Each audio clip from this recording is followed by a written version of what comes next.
Faith is a spiritual muscle. Yes. That you have to exercise. Yes. And when you don't use it, it atrophies, right? Woo. And some of us have atrophied faith. Yeah. We hadn't used it. Just because you say you got faith don't mean you got faith. That's right. That's right. Right? It's a muscle. It is a muscle. Yeah. It is a muscle. And some of us are trying to obtain the promises of faith muscle memory. Say it again. Say it again. Some of us are trying to obtain the promises and the blessings of God that come to us through faith. But certain wills have certain provisions. I love it. Am I making sense? You're in the book too. Yeah. In the book. Certain wills have certain provisions. Right. So there may be something in a will that says the people that inherit this can't get access to this unless they meet certain conditions.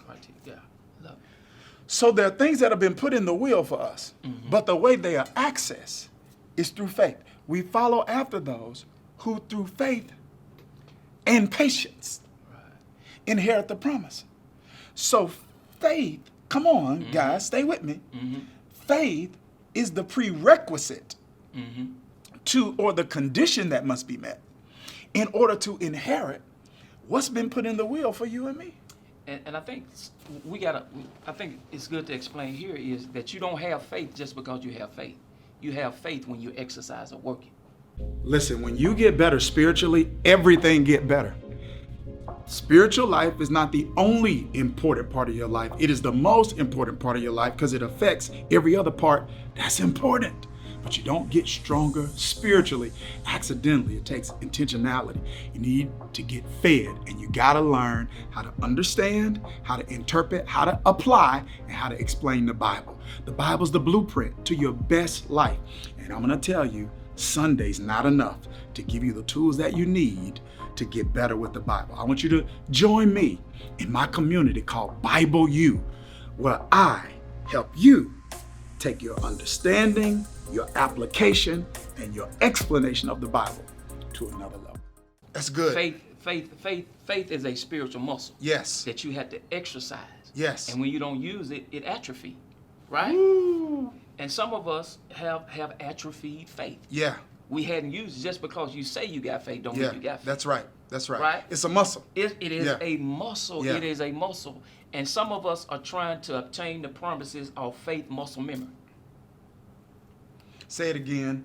Say it again. Some of us are trying to obtain the promises and the blessings of God that come to us through faith by trying to attain them off muscle memory. Yeah. Something that we used to do. Faith we used to have. Faith we used to have. Yes. Faith we used to operate in. Yeah. We're not operating in now, and we're trying to receive based on the old level of faith. 100%. Which is why what I mentioned earlier about faith being resurrected is absolutely important, right? Because some people, it's easy for us to assume the faith I have is the faith I had. Yeah, I love it. And that's not true. I love it. Right? I can have operated in one degree and dimension of faith in one season and assume that I can live today off yesterday's faith. Pastor, let me throw this out. One of the analogies I use of faith is a container. Right? Faith is a container. God doesn't give us the container. He just responds to what we give him to pour in. Say that again. Say it again. God, if faith is a container, right? Glass, cup, whatever it is. God doesn't give us the container. He just responds what we give him to pour in. So I can bring God a teacup. I can bring him a shot glass. Wow. Or I can bring him a mug. Wow. He's not going to give it to me. Yeah. But he's just going to pour in what I give him to work with. According to what I give him to work with. Right. So some people only get a mug worth because that's all their faith bring to God. Yeah. But some people get a bucket worth because that's what their faith Does it bring make to sense, God. though? According to your faith, be it unto you. That's what it says. Right. Now, I'm going to show you. I want y'all to see what he just said in Scripture, guys. See, I want you to see. Somebody say, I received this. This is what God is doing. He's resurrected. He's stimulating Come on. your faith. Woo, resuscitate. He is bringing. Wait a minute. Wait a minute. Wait a minute. Reconstruction requires the resuscitation of your faith. Come on. We in the book. That's what God is. We in the book. We in the book.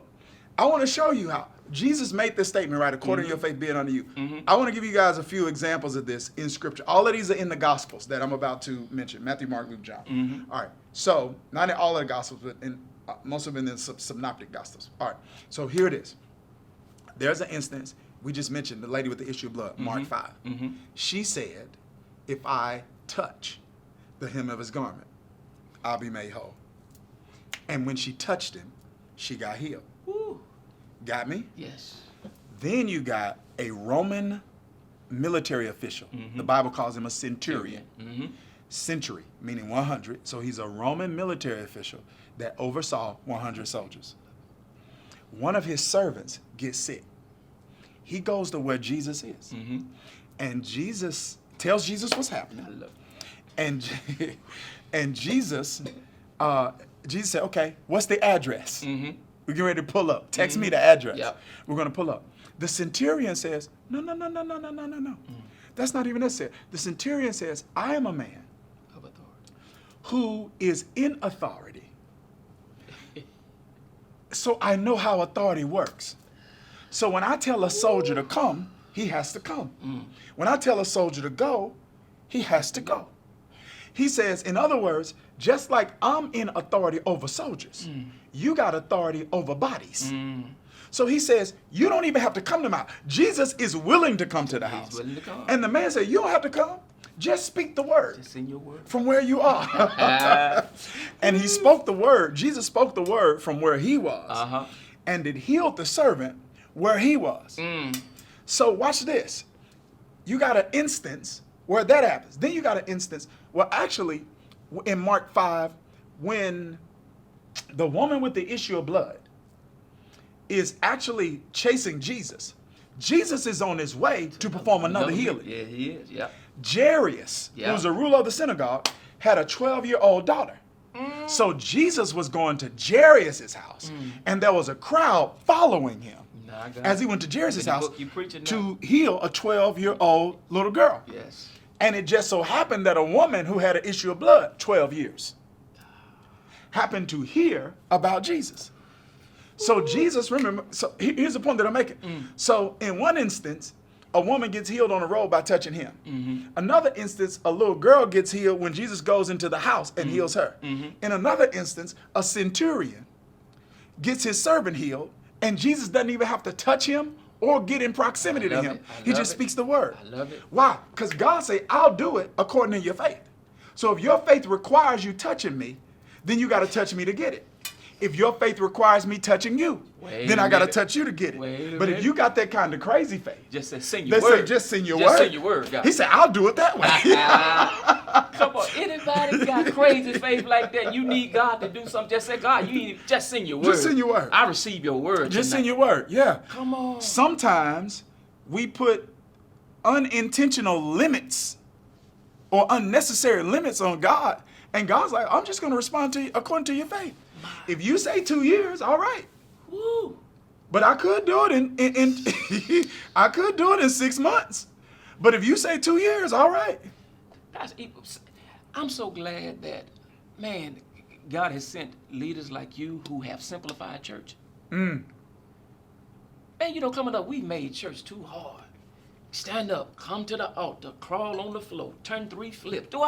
It's simple. You know, we putting these stipulations on God that the Bible never endorsed nor said that we need to do. Okay, we're about to get in trouble here.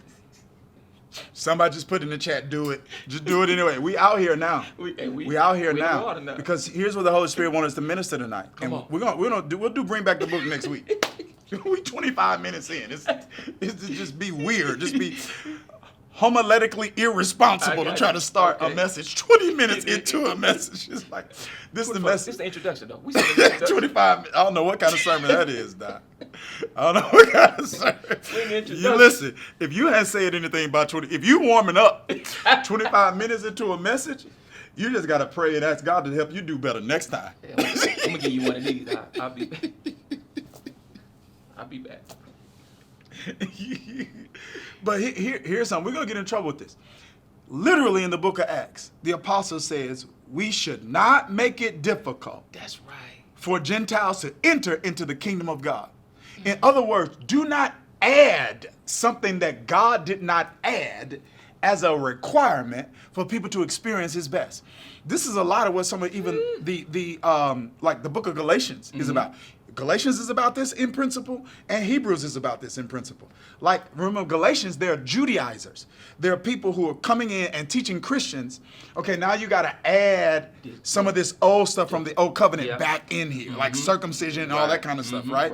Then you got the book of Hebrews where the writer's trying to convince people, hey, stop trying to combine the old covenant and the new covenant. The new covenant's better. Better priestly system with Jesus, better sacrificial system, the whole 9 yards, faith instead of works. Right. So he says we should make it hard. It speaks of what you're talking about, because we're about to get in trouble. Because there are times where we mean well, but we're unintentionally imposing requirements that God didn't impose.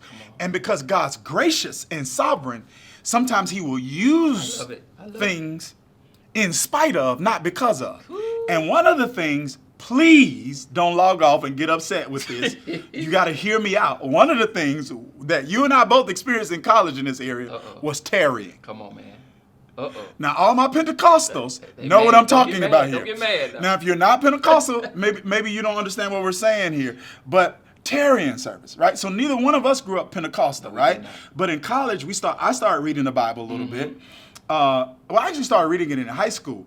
But when I was in college, we both met a guy who challenged us to start like reading the Bible differently. And I grew up in a very Jesus-centric tradition, which is important and it's biblical. It wasn't incorrect. It was the primacy and the supremacy of the gospel. It was Christ-centered. It was death, burial, resurrection, right? Which is biblical, and that's not incorrect. But if you stop at resurrection, you stop in at a place that the Gospels don't stop. The Gospels don't stop at resurrection. The Gospels stop at ascension. Come on, I love it. He didn't just get up from the grave, he went up. That's the book now. That's the Gospels. That's the book. And so I'm reading the Gospels in college, and I'm saying, hey, they keep talking about, Jesus keep talking about something we didn't talk a lot about in my tradition.